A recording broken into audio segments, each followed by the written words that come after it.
Good morning, and welcome to our 2025 full year results. I'm joined by our CFO, Map, and our Head of IR, Peregrine Riviere. We have delivered another year of strong performance and rapid strategic transformation for the group.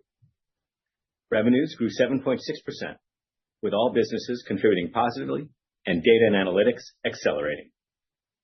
Our focus on driving efficient and scalable growth delivered 210 basis points of margin expansion, a little over half of that organic, taking full year EBITDA margins north of 50% for the first time. Adjusted EPS grew 16%, reflecting our disciplined execution throughout the P&L. We continue to invest in future growth with the Post Trade Solutions transaction in Q4. We continue to deliver strong cash conversion with 2.8 billion pounds of dividends and buybacks in the year. And today, we've announced our plan to execute a further 3 billion pounds of buybacks over the next 12 months. We see a great opportunity to invest in our own shares during this market dislocation.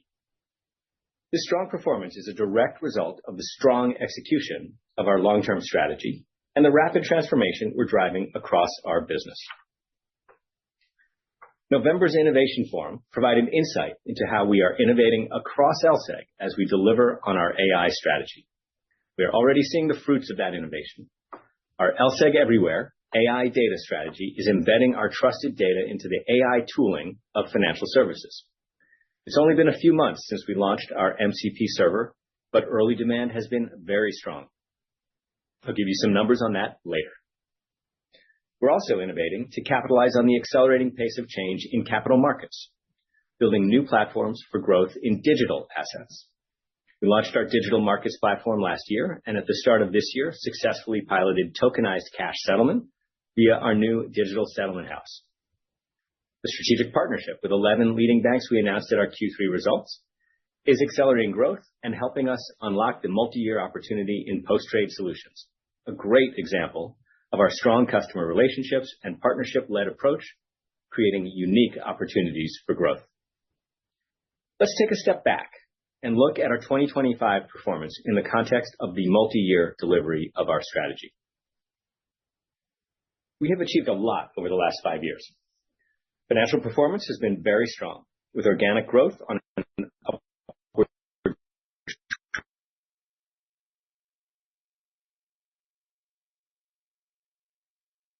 and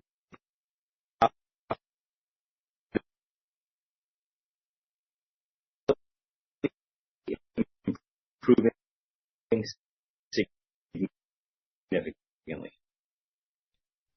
As you can see from the left-hand side of this slide.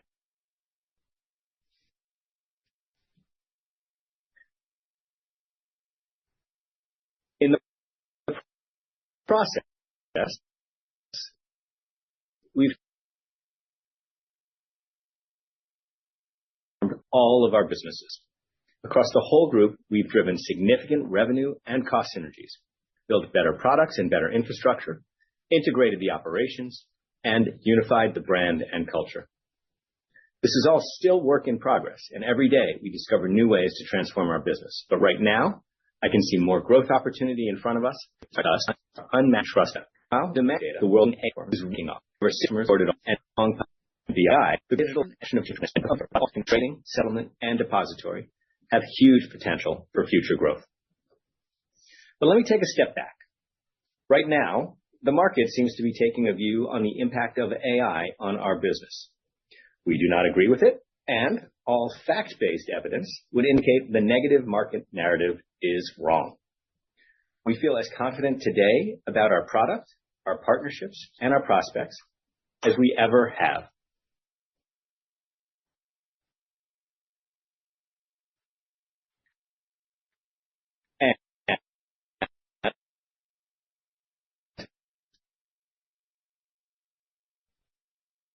Our customers agree with us.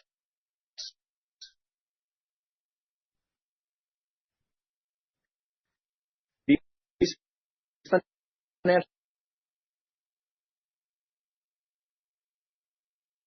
institutions that are entering into enterprise agreements run some of the most rigorous procurement, risk, and technology processes in any industry. They understand exactly what our products do, they know how their own workflow needs are evolving with AI, and they know the role of our data, analytics, and infrastructure in their operations. Their needs are organizations that know best are voted with their and are super valued in the world. Now, it's really heavily regulated and risk-averse customers are going to rely on outputs compiled from the public internet. That is how much you should be worried about. But more importantly, let's look at the 98% of group revenues that are not from public data. I'll cover the rest of DNA in detail later, but in a nutshell, these revenues are derived from data and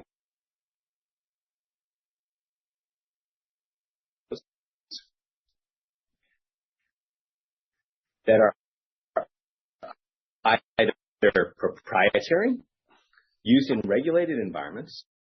Intelligence, and particularly WorldCheck, is an industry leader. Two things that are not well understood about this business. First, its value goes far beyond the thousands of official sources.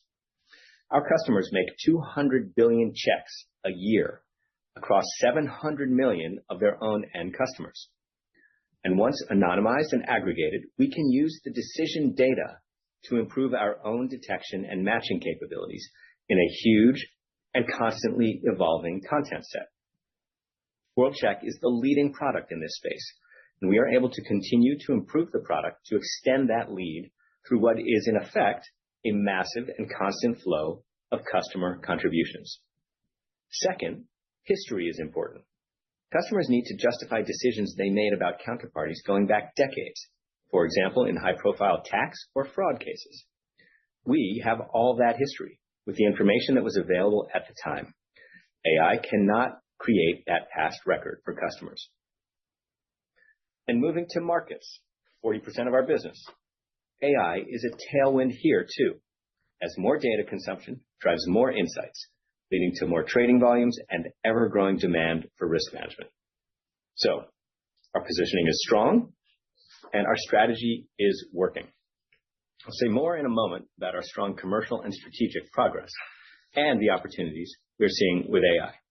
But first, I'll hand over to Matt to discuss our financial performance in more detail. Thank you, David, and good morning, everyone. It has been a very strong year of financial execution for LSEG. So first, some headlines, and then I will unpack this all in more detail. Organic growth was 7.1%, slightly above the midpoint of our guidance, and another year of organic growth above 7%.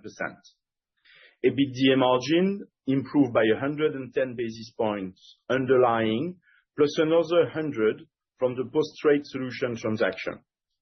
We delivered this performance through a significant improvement in our labor cost ratio. And this strong growth, combined with operational leverage, translated into EPS growth of over 15%.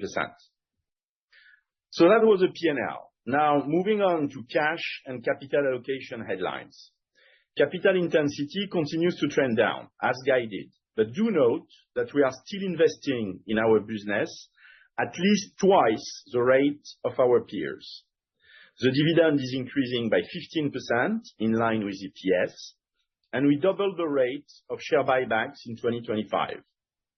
With the growth in cash flow and the reduction in share count, this translates into 14% growth in free cash flow per share, which is actually 60% over the last 2 years. In summary, we are growing our business strongly. We are investing in our future growth. We are generating significant free cash flow, and we are being very decisive and agile in our capital allocation. So let's cover revenue over the next few slides. On this slide, you can see that our growth is very broad-based, with Risk Intelligence continuing its double-digit momentum and markets growing high single digits against a huge year in 2024. FTSE Russell continues its revenue trajectory, and D&A accelerated on 2024. As you know, I like to look at our subscription businesses as a whole, and here we have achieved 6% of growth for the year, as we guided to.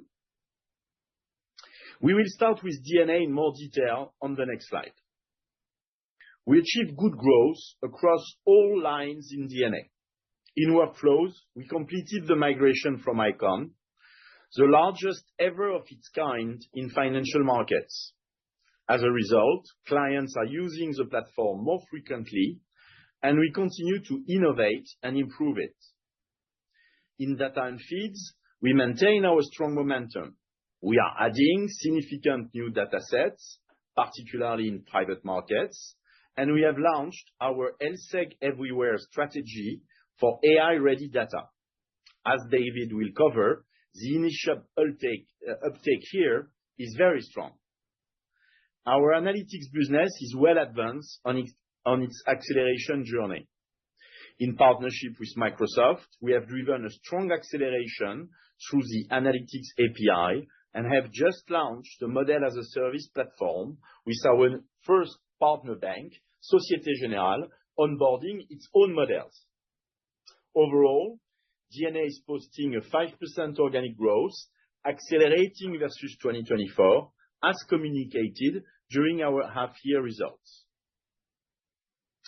Turning to the other subscription businesses, we continue to see strong momentum and healthy demand. In FTSE Russell, we have seen balanced growth between subscription and asset-based fees, and we expect the growth rate to improve again in 2026.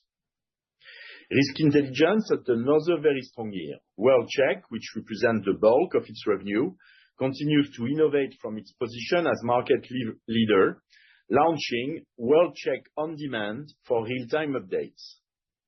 This platform is increasingly deeply embedded in customers' regulated workflow. Our digital identity and fraud business accelerated in 2025, with transaction volumes up 16%, and the launch of our global account verification platform. I will spend a little longer on this slide to talk about some new KPIs we are introducing. For 2026, there will be in addition to ASV, and from 2027, we will report only these new KPIs, and we will be retiring ASV. We are doing this to give investors more insight into our commercial progress and with measures that are less volatile than ASV. But let's come back to ASV. As you remember, I previously guided to 5.8% growth at the end of Q4, and we achieved a bit better than this at 5.9%. This reflects a very strong end to the year, which set us well for 2026. And now on the new measures. Before beginning, I shall tell you that they cover exclusively our three subscription businesses: D&A, FTSE, and Risk Intelligence. We have given you the baseline here. Gross sales represent the annualized total amount of new business over the last 12 months, so not contract value, but more annual recurring revenue across our subscription businesses. We performed strongly in H2 2025, with the rolling figure increasing around 11% over H1. On revenue retention, we already mentioned that this typically sits in the low to mid-90s, depending on the product. We are formalizing that today at 92.4% on a consolidated basis. You can see that it's pretty much stable on H1. And finally, we are introducing a KPI that measures the level of innovation or newness in our product set, the New Product Vitality Index, or NPVI. This measures the proportion of revenue from products that are new or enhanced in the last 5 years, giving you insight into how our investment into product is translating into revenues. Taken across our subscription businesses, this figure sits at a very healthy 24%, growing strongly against 2024 and H1 2025. A significant proportion of this relates to Workspace, as you would expect, and reflects the substantial enhancement to the customer experience that the new product gives to customers. In other business lines, this index sits more in the mid to high single-digit range, which we expect to increase over time. Finally, we plan to give these KPIs, including ASV for 2026, twice a year, as we see little benefit in reporting them quarter to quarter. Turning now to our markets businesses. These are incredible, strong franchises, which I believe do not get the attention they deserve, and they continue to deliver exceptional performance year in, year out. In fixed income, as I have already reported, Tradeweb had another very strong year, with continued high levels of activity across all main asset classes, backed up by great execution. And in foreign exchange, we recorded our best performance in recent years, with 7.5% growth. In OTC derivative, our post-trade businesses went from strength to strength, and David will detail them in a few minutes. Finally, and for ease of presentation, we have shown equities on this slide with some other lines from post-trade. Our equities business had a solid year, with revenue up 5.1%. We launched our private security market, with the first transaction taking place right now, and we also went live with our digital market infrastructure built in partnership with Microsoft. So now, on to EBITDA and the rest of the income statement. We translated the 7.1% organic top-line growth into 11.8% growth in adjusted EBITDA, 14.3% growth in AOP, and finally, 15.7% growth in EPS. And as you can see from the main table, EPS growth was 19.4% on a constant currency basis. This is truly operating leverage at work, plus very good control in financing, tax, and our share count. Let's take each of those levers to improve earnings in turn. Number one is cost control, with total OPEX up only 3.5%, half the rate of revenue growth. Within this, you can see that we have really managed third-party services very effectively, down 11.6% year on year. This is a core part of our labor strategy.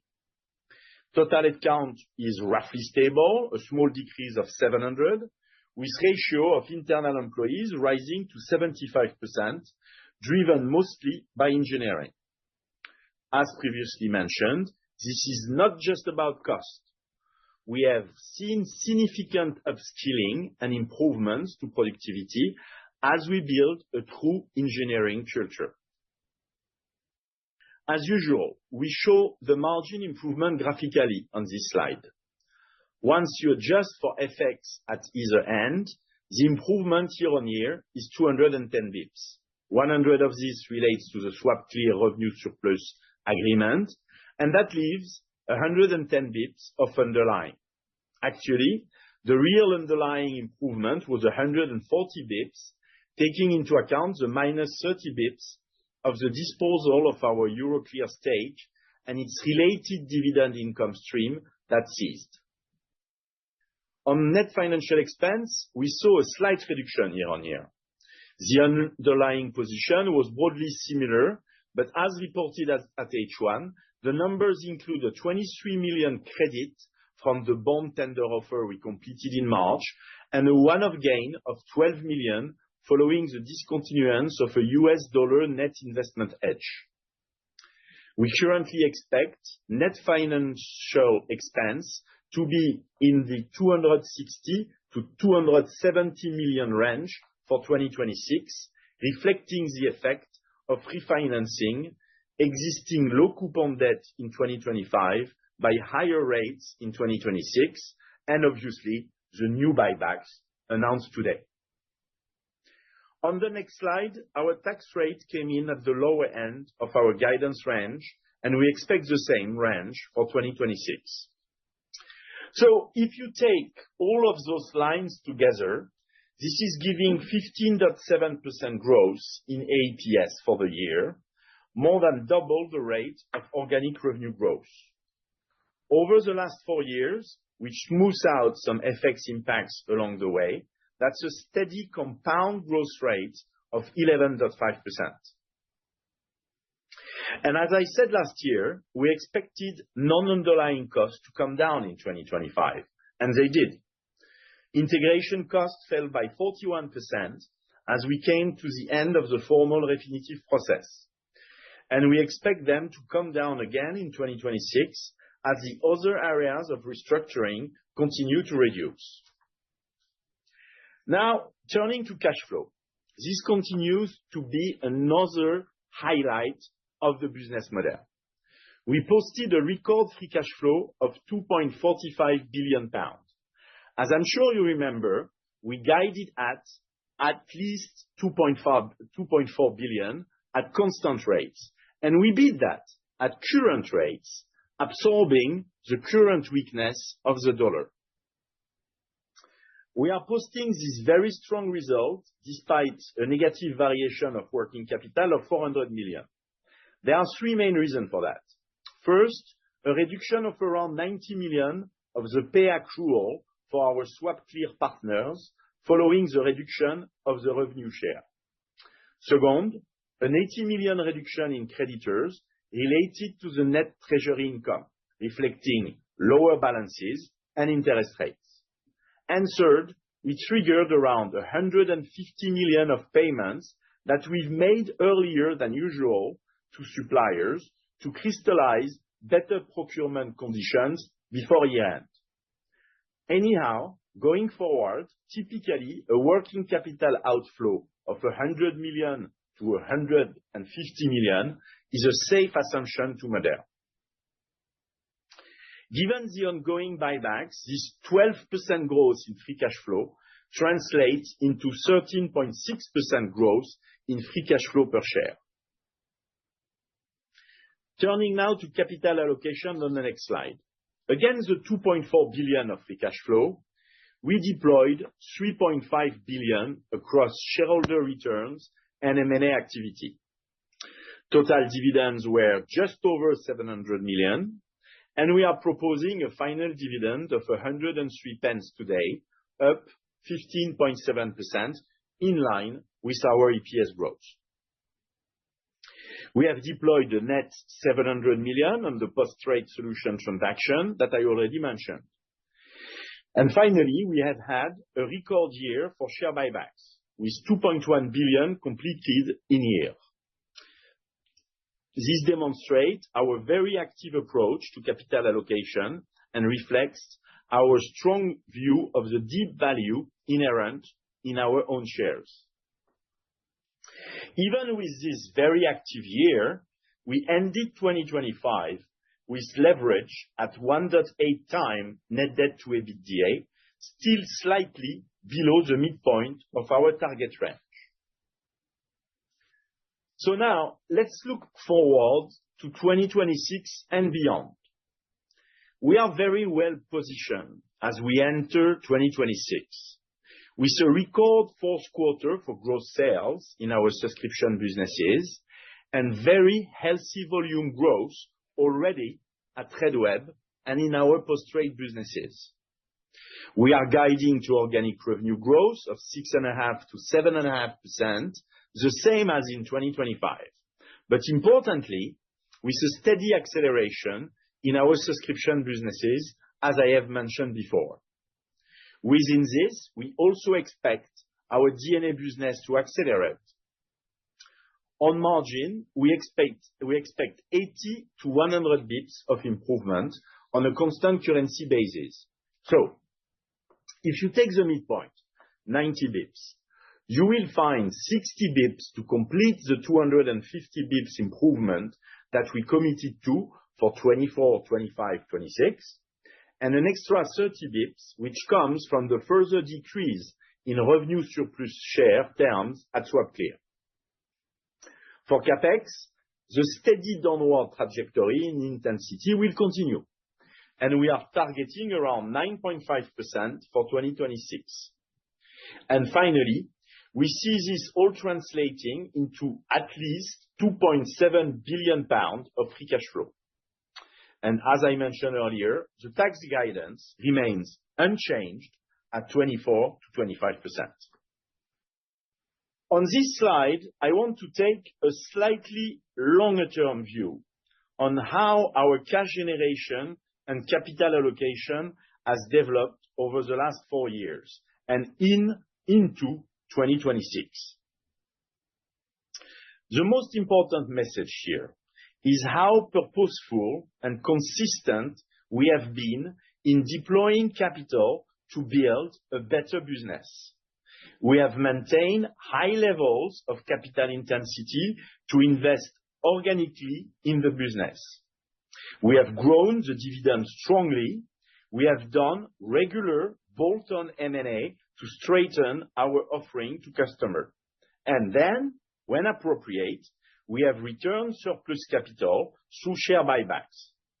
This approach has supported strong top-line growth, more innovation, improving margin, and strong shareholder returns.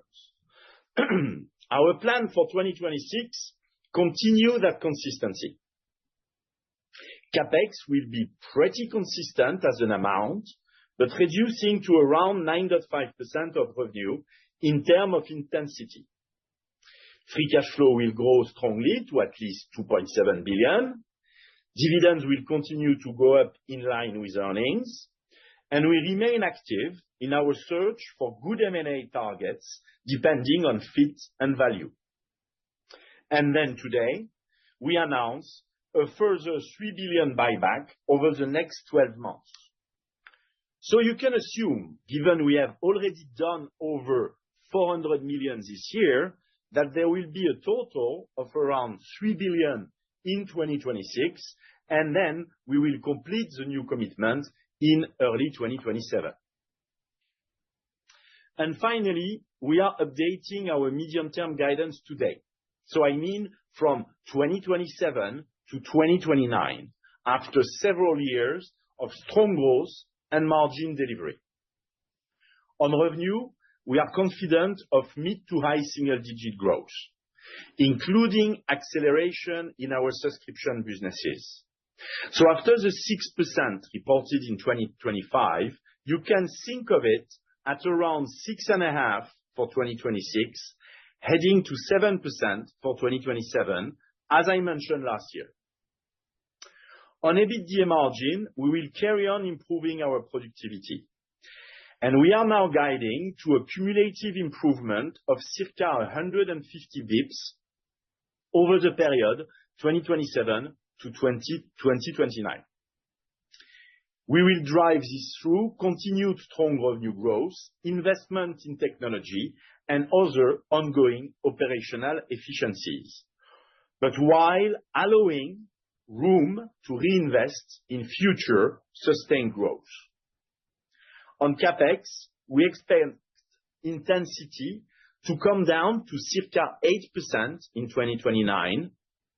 So think of that as the absolute CapEx figure staying relatively steady at 950 million pounds, while revenue continues to grow. And then finally, on cash flow, we are moving to a free cash flow per share metric, and we are guiding to double-digit compound annual growth in this important figure for the years to come. And now, I will hand over to David to take you through our strong strategic progress. Thank you, Map. Let's start with the obvious topic, AI. As we discussed at the Q3 results and the Innovation Forum, we're benefiting from our unique position at the forefront of AI-driven change. And we are excited about what that means for our customers, our people, and our future growth. You've seen these three pillars before: trusted data, transformative products, and intelligent enterprise. Over the next few slides, I'll update you on how we're bringing this to life today for our customers and our organization. We have a great starting point, and everything we are doing is only making us stronger. As a reminder, roughly 90% of our data and feeds revenues come from proprietary data and solutions. Our customers are using this data to power business-critical activities in highly regulated environments where accurate, timely, trusted data is non-negotiable. It is often deeply embedded in transactional workflows. Our breadth and depth are unmatched. Alongside proprietary data sources and exclusive licenses, we also have a network of more than 40,000 contributors proactively contributing data, continuing to enhance the value of our products through strong network effects. The result is comprehensive, industry-standard data that we are constantly updating. That puts us in pole position to take share and drive growth as customers are able to interrogate and analyze more data at speed using AI. As I said at the beginning of the call, our customers can see that our solutions are more valuable in an AI world. In the fourth quarter of last year, global investment banks and asset managers, all highly sophisticated institutions like Citi, Bank of America, and Standard Chartered, signed 1.9 billion pounds of long-term data agreements with LSEG. These organizations are securing their access to our data for up to 7 years, invariably in contracts that step up in value over time. And they span a range of different segments: global investment banks, commercial banks, alternative investment firms. We meet their needs, and they are confident we will continue to do so across workflows, data and feeds, risk intelligence, and FTSE Russell. Only LSEG has this breadth of offering. It is a perfect demonstration of why these businesses are so valuable together. The demand for and consumption of data is accelerating, and we are facilitating that growth. The history of data consumption growth is the history of technological advancement: the internet, fiber networks, mobile, the cloud, and now AI. The chart on the left-hand side shows how the amount of data or messages coming through our real-time data feed continues to grow at pace, exceeding 15 million new data points a second in December. This represents a 4 times increase in real-time data over our network in the past 10 years, a trend that we expect to continue. With our direct connection to nearly 600 exchanges and venues and our ongoing investment in technology and capacity, we are strengthening our market leadership. I often call this business the market infrastructure for all market infrastructure. It is live data delivered over our own infrastructure. AI does not and cannot replicate or replace this. If anything, it creates more demand for this data. On the right, you can see the demand for our tick history data, an evolving data set currently spanning 100 million instruments over 30 years. It's proprietary data that links today's price moves with those of the past. This is a critical point that people often don't get. This data is valuable because it ties 30 years of market moves to the present day. And with hundreds of billions of new data points added each day, without constant updating, this tick history becomes less and less useful. We have the past and we have the present. That is what creates the value. No one else has the past like us, and we are the leading provider of the present. Customers find this combination highly valuable, with over 5 million customer requests a month. I'll say it again: AI does not and cannot replicate or replace this. It will just drive more demand. Customer demand for data that is accurate, up-to-date, and comprehensive, verified, and auditable is significant. That is where LSEG sets the standard. And by making it easier for customers to access and consume this data through new cloud distribution channels or AI partnerships, we're likely to sell much more of it. And we are only at the beginning of that journey. Increasingly, customers want to use our data in AI applications, opening up a new distribution channel. We're embracing that through our LSEG Everywhere strategy, delivering AI-ready data to any environment in which our customers want to work. Since we last showed you this slide, we've added a new partnership with OpenAI, becoming the first financial data provider to enable customers to access their data through ChatGPT. You should expect us to enter into further partnerships in 2026 and beyond, where there is customer demand and strategic logic. These channels have only recently become available, and we are seeing very strong customer interest and engagement. Over 60 financial institutions have connected to our MCP servers directly or via one of our AI partners, connecting hundreds of users. And we have a strong pipeline of customers awaiting connection.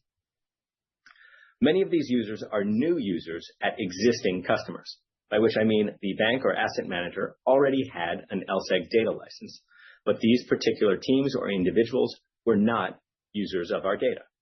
Proof that our AI partnerships are increasing reach within existing customers. Our AI partnerships are also expanding our distribution footprint, attracting new customers through the accessibility and ease of natural language. Already hundreds of prospective customers have attempted to access our data via our AI partners.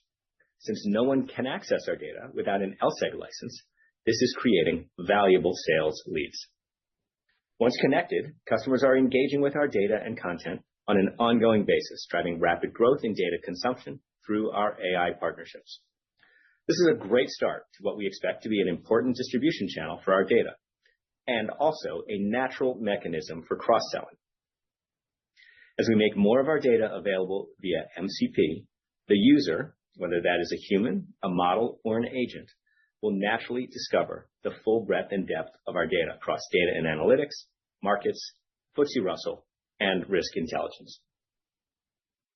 We're moving quickly down this path, investing in our AI-ready data and making more of it available through MCP connectors and multi-cloud environments. We have a large pipeline of data coming to MCP, as you can see on the left. We're also supporting customers in their migration to cloud-based alternatives, and that is driving meaningful new sales and displacements. Platforms like Databricks and Snowflake are helping us close big new contracts and drive increased sales of some of our most popular products, like Datascope. And we keep investing in expanding the data we offer, whether that's in low latency feeds, ETF data, or private markets. Turning to the second pillar of our AI strategy, transformative products. The success of the migration to Workspace means our customers are now on a modern, modular, customizable platform where we enhance functionality week in and week out. That gives us a strong foundation from which to launch transformative AI-enabled products that bring speed, accuracy, and conviction to customers' workflows. As a reminder, 70% of Workflows revenue comes from trader licenses and activity. These users, humans today, maybe agents tomorrow, need real-time data, a networked community, and integration with a range of pre- and post-trade tools. This is regulated workflow with transactional features embedded. And to address a question that comes up from time to time, what if the number of human traders is significantly reduced by AI? Could that hurt our Workflows business? We don't see that happening, but also remember that over many years, our Workflows business has been moving away from a per-seat model towards one focused more on data consumption or enterprise agreements. And also, if the scenario is that human traders are replaced by AI agents, then each agent will effectively be a licensed LSEG customer. In an AI world of agent-driven workflow, we will have more users consuming more data. Workspace is getting better and better, with hundreds of updates every year. To name a few recent enhancements, we extended trading capabilities through the expansion of advanced dealing, we streamlined banker workflows with the integration of DealWatch, and we enhanced our leadership in news with a dedicated app for Wall Street Journal and Dow Jones News. This is driving real, measurable improvements in engagement.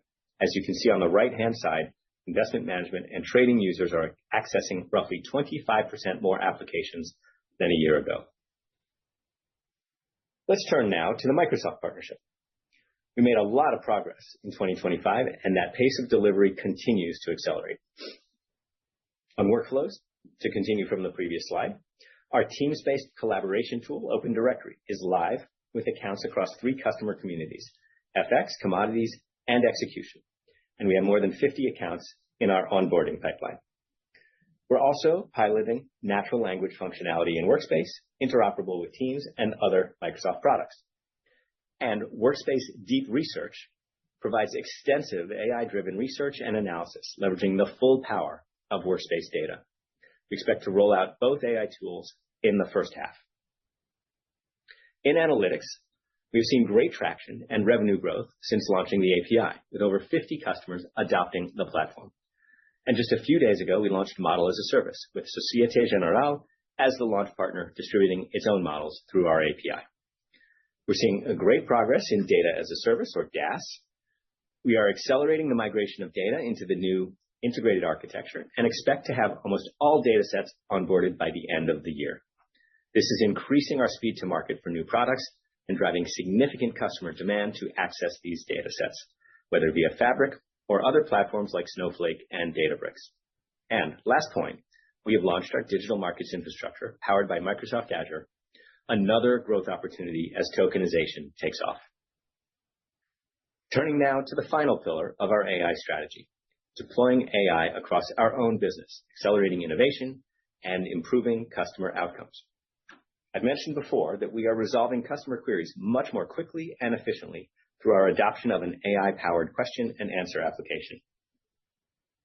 In December, we made that tool available directly to customers, and it's had significant traction already, and it will only get better. Adoption of AI-powered workflows is also driving improvements in efficiency, quality, and timeliness of data ingestion. We spoke about this at November's Innovation Forum. 9 times faster content extraction, 52% reduction in data quality issues, and 11% increase in productivity of our engineering teams. This all contributes to the ongoing margin expansion that Matt highlighted earlier. I'm going to turn now to our markets businesses. You've heard me say this before, but the whole premise of LSEG is this. In financial markets, data has become infrastructure. Access to data is just as essential as access to trading infrastructure. That's why these businesses belong together. Electronification of markets, growth in data-driven decision-making, and more sophisticated risk management are all blurring the lines between markets and data activities, deepening their interdependency. This is driving multi-year structural growth in our transactional businesses, delivering a 5-year CAGR of over 13%. The markets business delivered further strong growth in 2025, with double-digit growth in clearing revenues across interest rate swaps, FX, CDS, and repos. Tradeweb also extended its leadership in trading of interest rate swaps, increasing its share by 180 basis points. Our FX venues saw their strongest volumes ever.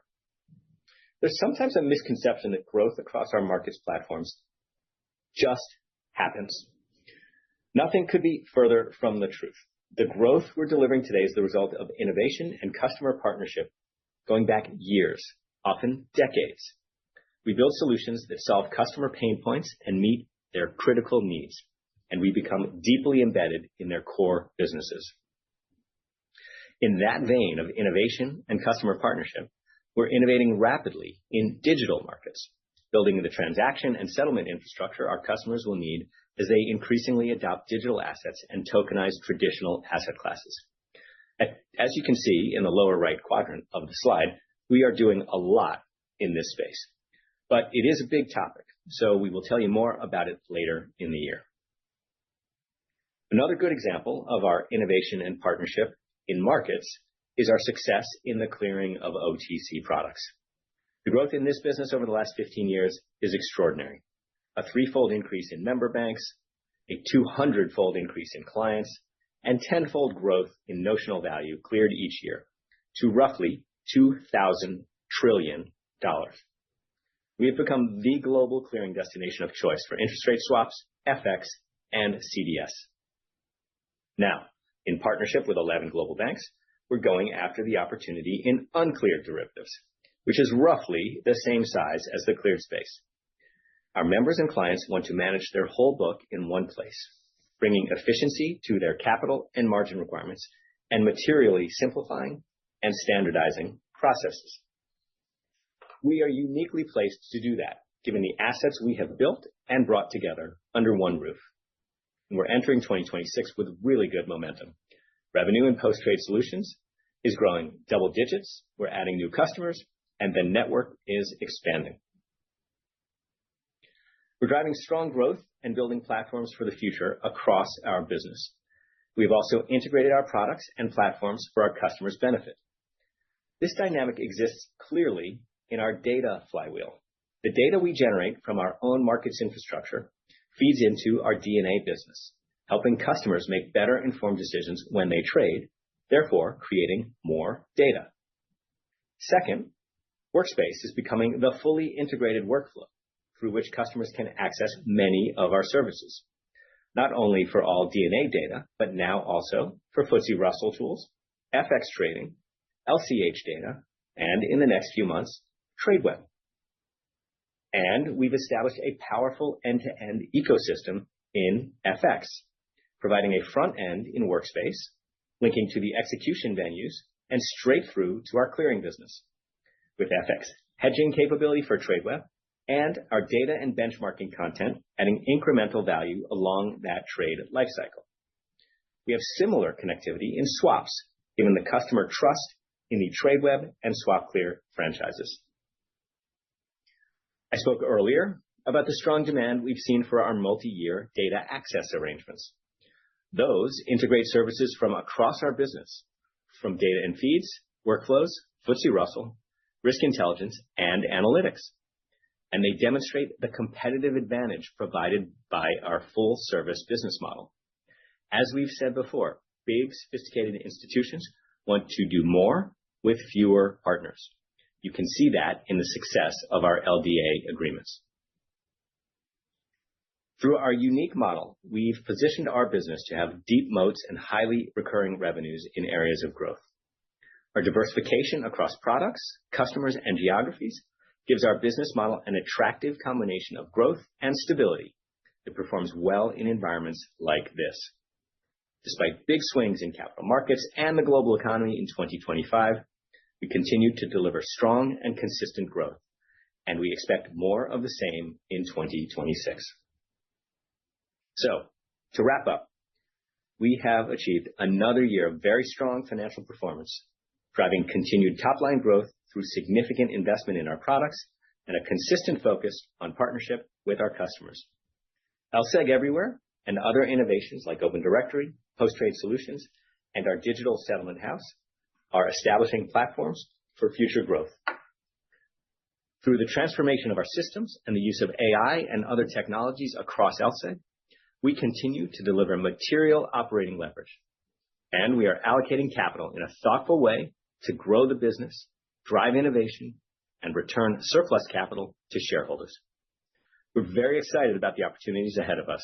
With our leading trusted data, ongoing investment in product, and the strength of our customer relationships, we are very well positioned for continued growth. And with that, I'll pass to Peregrine for Q&A. Thank you, David. Before we start the Q&A, can I please ask you to restrict yourself to one question? We plan to wrap up at about 11:30. Hopefully we'll get through them all, but if we don't, please follow up directly with me or Chris later today. Thanks.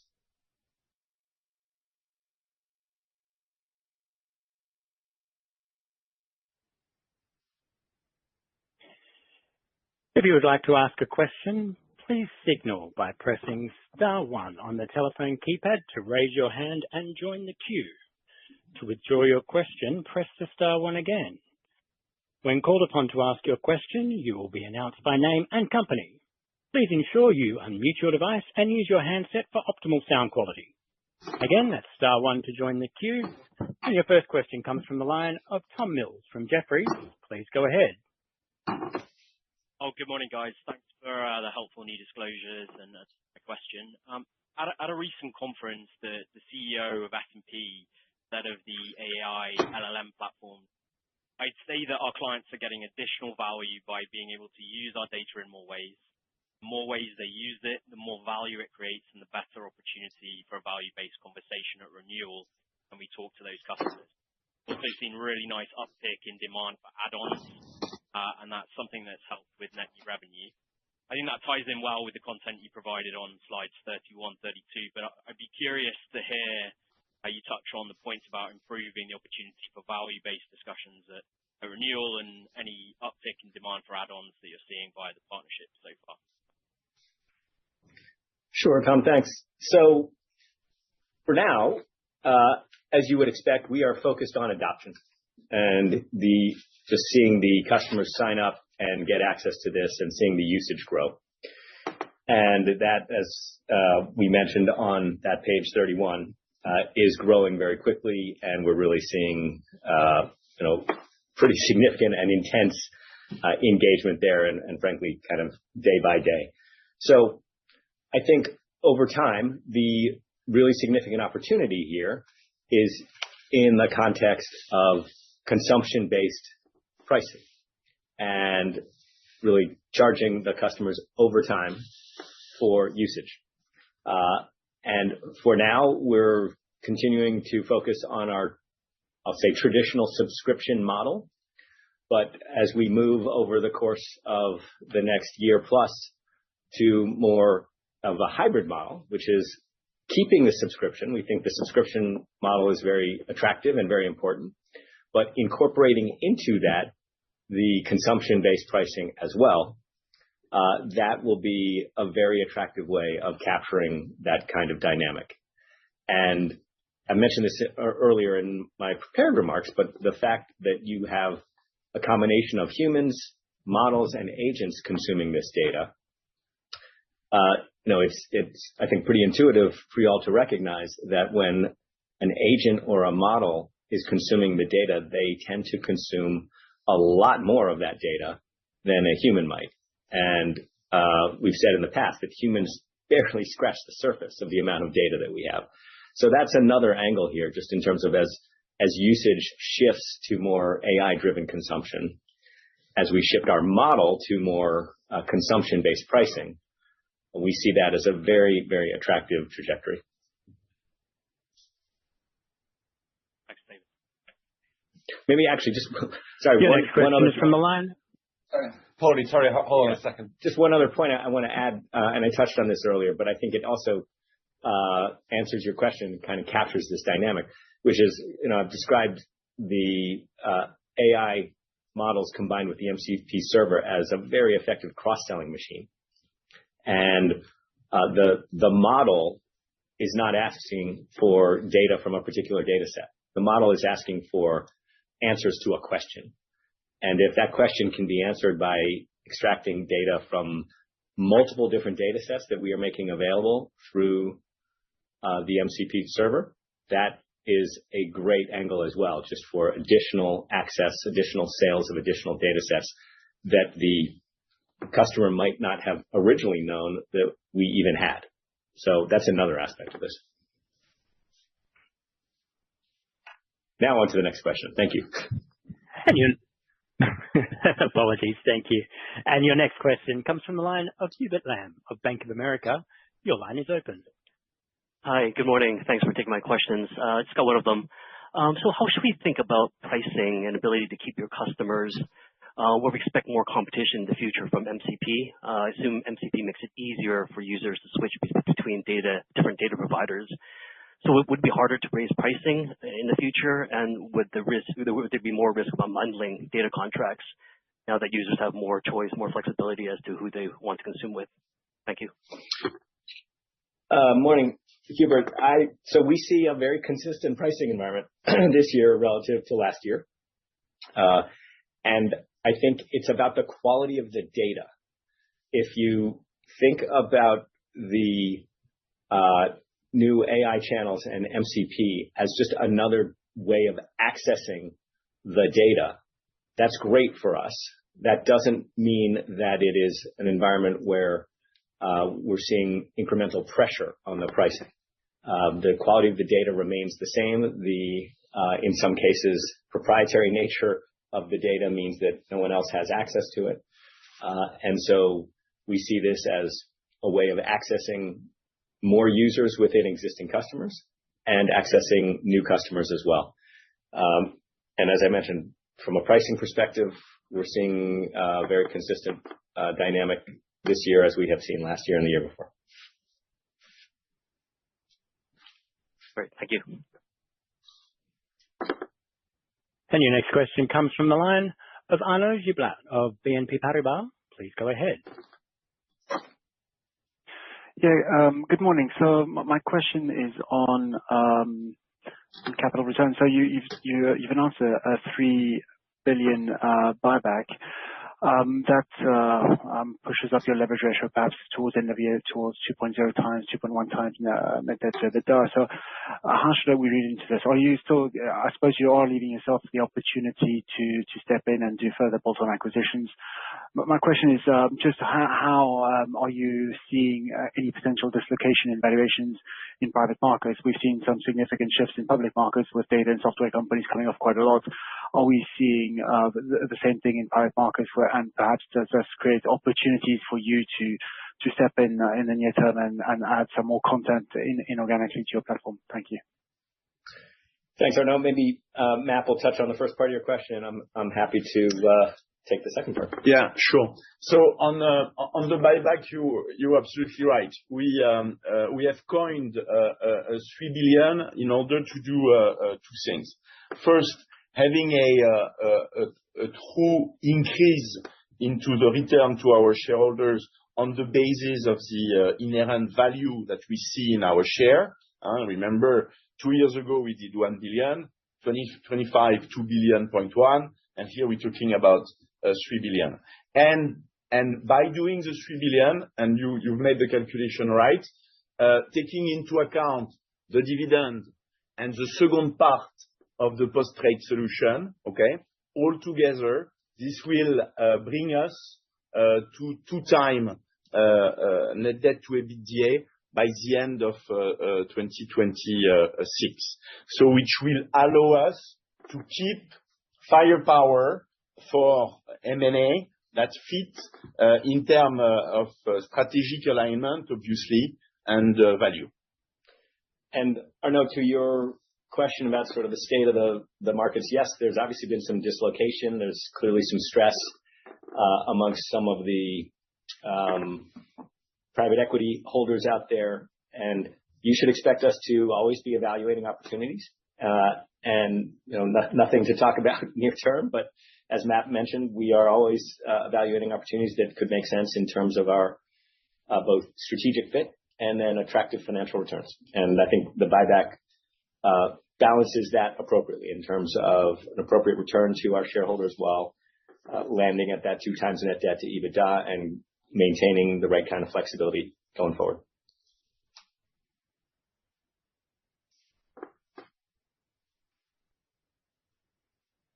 And before we continue on to the next question, a reminder, if you would like to join the queue, to please press star 1. And your next question comes from the line of Enrico Bolzoni of JP Morgan. Please go ahead. Good morning. Thanks for taking my question and for the comprehensive presentation. I had one on EBITDA margin, please.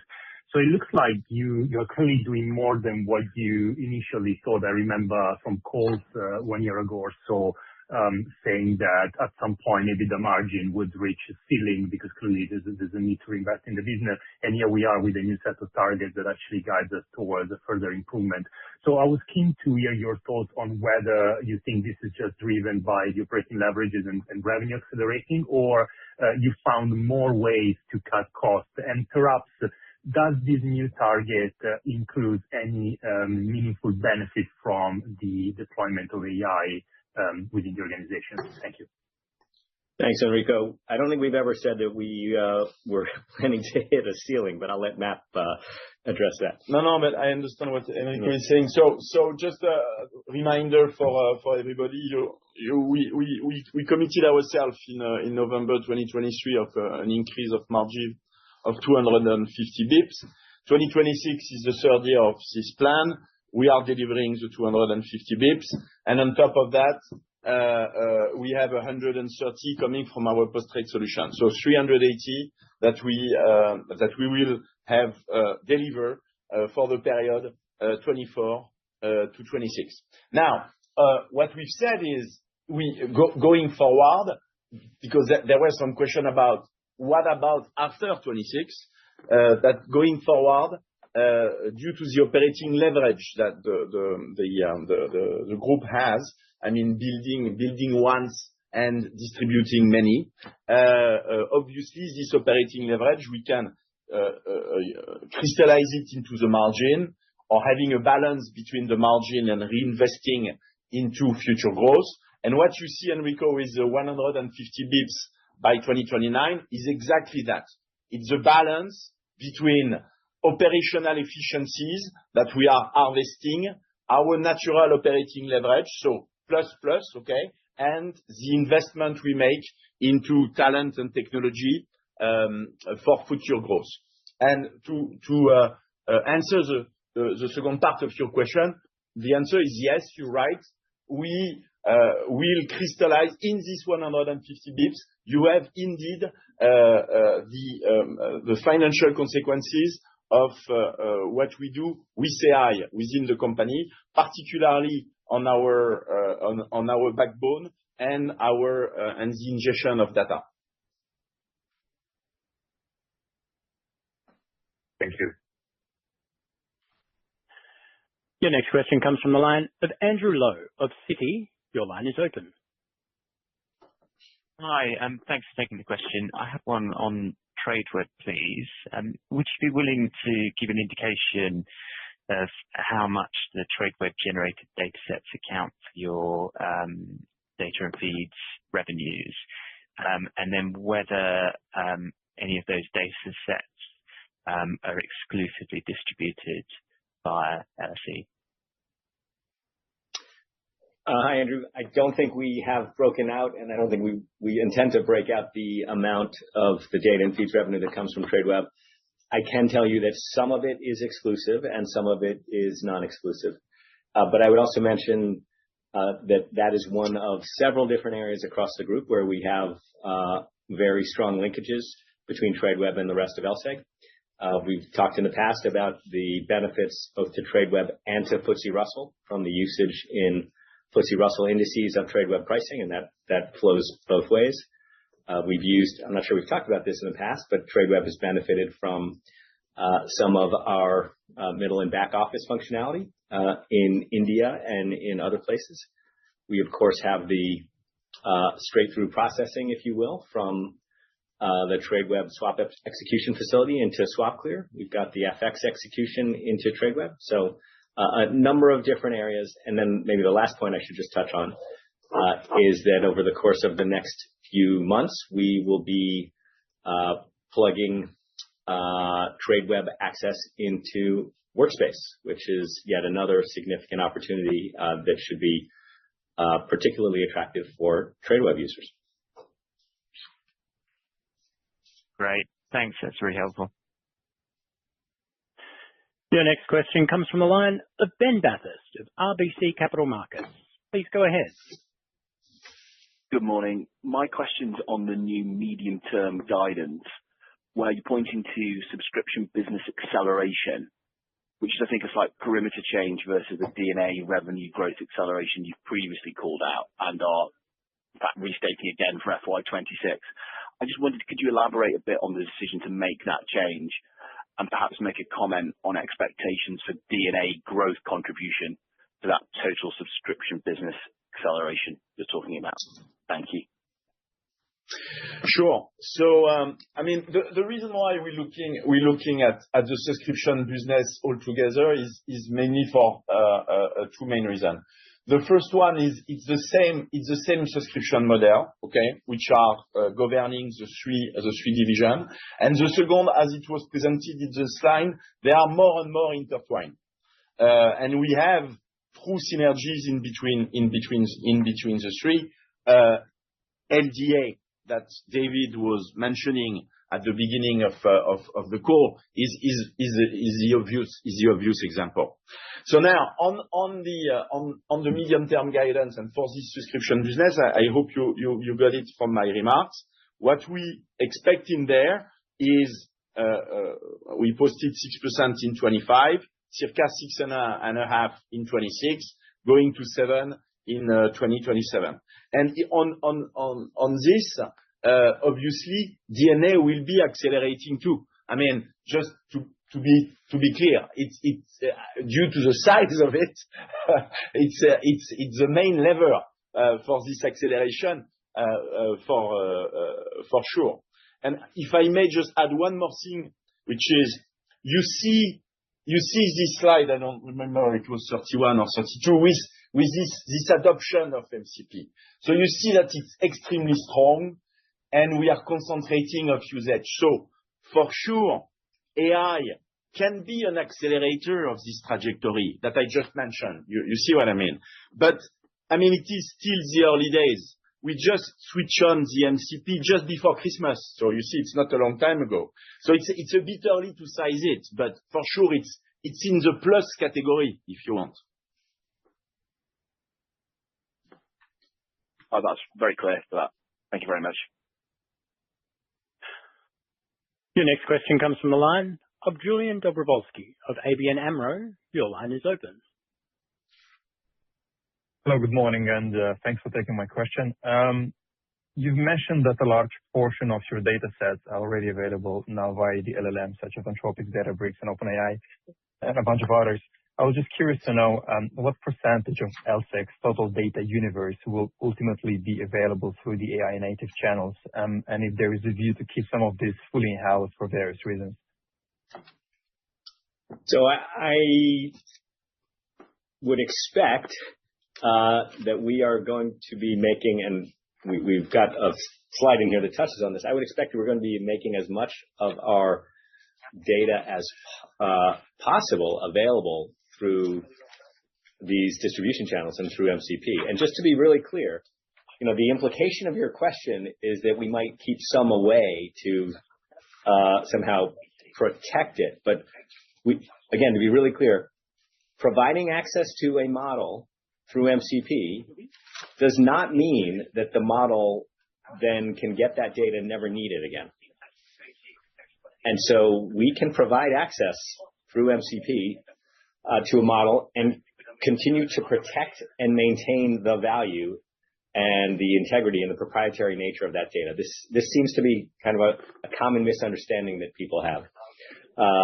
So we view this as a great channel to distribute our data, whether that's proprietary data, whether that's a linkage of multiple different data sets. And the fact that we are making it available through MCP is, think of it as a very structured, disciplined gateway. And we can actually put our usage meter on top of that as well. Again, I understand your question, but I just want to make sure that I'm clarifying that there should be no misinterpretation of making data available to a model through MCP as somehow vitiating the value of that data or the proprietary nature of that data. Great, thank you. Your next question comes from the line of Benjamin Goy of Deutsche Bank. Please go ahead. Yes, hi, good morning. One question, please, on your LSEG data access agreement.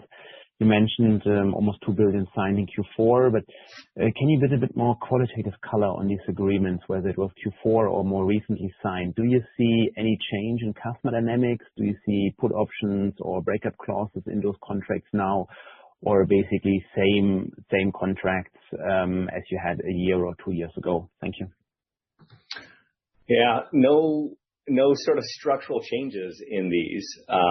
We've talked in the past about how they can take a couple years to put in place because of the way that we and our customers set them up. It takes some real top-down focus and organization and coordination and planning. But no, we view this as an increasing recognition by our big important customers of the value of the integrated offering that we are providing. They do have a line of sight not only into what we are providing today, but what we are building for them, in the next couple months and in the next couple years. They are multi-year in nature, and I believe the ones that we have announced most recently tend to be out to 7 years. Yes. They all have extensions built into them as well. So I think it's just, what you see is what you're getting here in terms of our customers really understanding the quality of our offering and wanting to commit to that for many, many years to come. And I think just it's worth reiterating this. I understand some people might have had a little trouble hearing at the very beginning of the call. We have the most sophisticated financial institutions on the planet who have very rigorous risk management processes, very rigorous analysis of what their technology needs are, very clear understanding of their requirements. And they, after extensive work, and I said in some cases these take up to 2 years, after extensive work, they are making decisions to, I used this phrase earlier, they're voting with their wallets to commit to consuming our data through our channels for the next, in many cases, up to 7 years. And so we think that is a pretty clear indication that these highly sophisticated institutions recognize the value of the content, the data, the workflow that we provide, and recognize that that is increasing in an AI world as opposed to decreasing.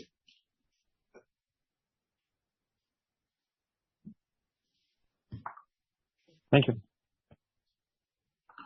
Your next question is from the line of Oliver Carruthers of Goldman Sachs. Please go ahead. Hi there, Oliver Carruthers from Goldman Sachs. Thanks for the very detailed presentation and the incremental disclosure. Very helpful. I think slide 31 is really interesting around the growth in customers you're highlighting in terms of those customers connecting to your MCP server. So that 67 number, I appreciate it's moving a lot, but can you give us a flavor of the types of institutions, investment banks, hedge funds, asset managers, who's using this, and any steer on the use cases would be really, really helpful. Thank you. Sure. So it's lots of different kinds of institutions.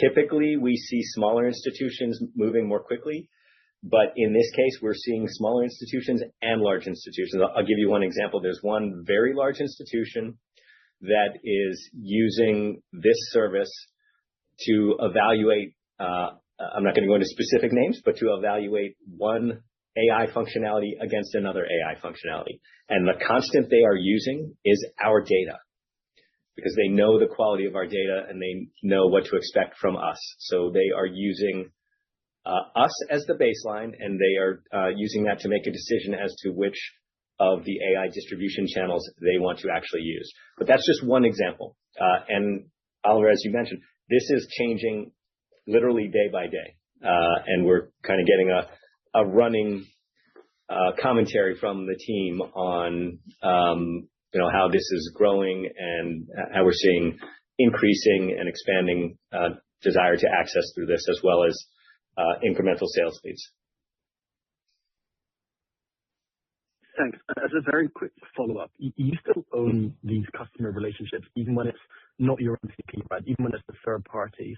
This is a query tool they come to you with, but you still own these customer relationships. Is that the correct way to think about it? Yes, it is. Thank you for asking that question. Let me be really, really clear about this. The way this works is that if you have a license with LSEG, you can then turn on access to LSEG via, for example, Claude or via ChatGPT. There's a little connector button when you pull up a certain window in these. And you have to flick that on to get access to LSEG data. You can only do that if you have a license with LSEG directly. And therefore, we maintain the ownership of the customer relationship. We're contracting with the customers. Now, when we talk on that page 31 about over 300 prospective users, what we mean by that is that there are a number of prospective users who are using these channels to try to get access to our data. They're effectively knocking on our door through MCP. And they don't have an existing license. But the way this is designed is that we are informed of their interest. And so it's a great origination channel. It's a great sales channel for us. We then take those leads. Our sales team directly receives those leads, and we follow up with those customers. Does that help? Thank you. Yeah, very helpful. Thank you. Good. Your next question is from the line of Marina Masuti of Morgan Stanley. Please go ahead. Hi, good morning. Thank you for the presentation. I have a question on the AI adoption. Given some of your peers have given numbers around the efficiency opportunity from internal AI implementation, can you also provide a bit more color or be a bit more specific on how much of the current and future AI deployments contributes towards the 150 basis points margin expansion targeted in the medium-term guidance? Thank you. Yeah. Thanks, Marina. So we haven't put any specific guidance out there in terms of the efficiencies that we're seeing from AI. I did mention in my remarks, and on page 36, you can see some of the stats. We are seeing meaningful improvement in productivity, in efficiency. We're seeing this in customer service. And then we are also seeing improved efficiency in terms of our engineers and our software development. We've seen up to this point, and this number is going up pretty regularly, but we've seen at this point, I think I can comfortably say 11% efficiency in our engineers. So, I would bake that into the numbers that Map was referring to earlier in terms of continuing margin improvement in the business, but we haven't given anything specific around that. Thanks. The next question is from the line of Michael Werner of UBS. Please go ahead. Thank you very much, and thank you for the long-term targets in particular. A question on LDAs. I was just wondering, with regards to the step-ups that you mentioned in terms of pricing, are they contingent upon certain deliverables, and ultimately, are these step-ups typically higher than what you see in kind of the base rate? And then also, how does MCP servers fit into those enterprise agreements? Is that already included, or is that potential upside from a revenue generation or a client wallet share perspective going forward? Thank you. Thanks, Michael. So every LDA is a little bit different, and some of the step-ups are a little bit higher than what the regular price rises would be. Some of the step-ups might be a little bit lower.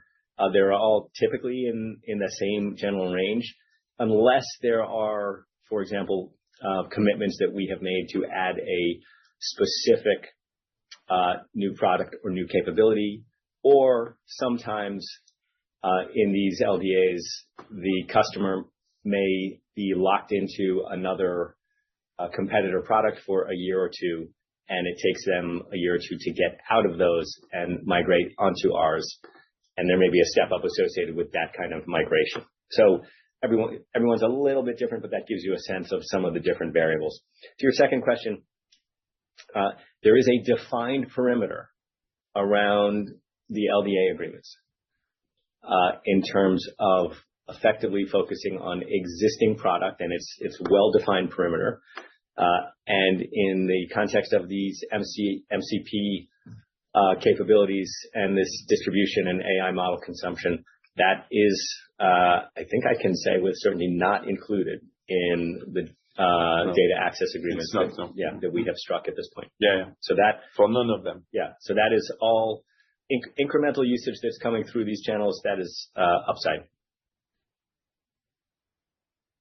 Thank you. Very helpful. Yep. And this concludes questions on the conference line. I will now hand the presentation back to David Schwimmer, Chief Executive Officer, for closing remarks. Well, thank you all for your questions. Thanks for spending time with us this morning. I know it was a little bit longer than usual in terms of the presentation. We did feel there was a lot to get through. And to the extent you have any additional questions, please do not hesitate to get in touch with Peregrine or Chris. Thanks again.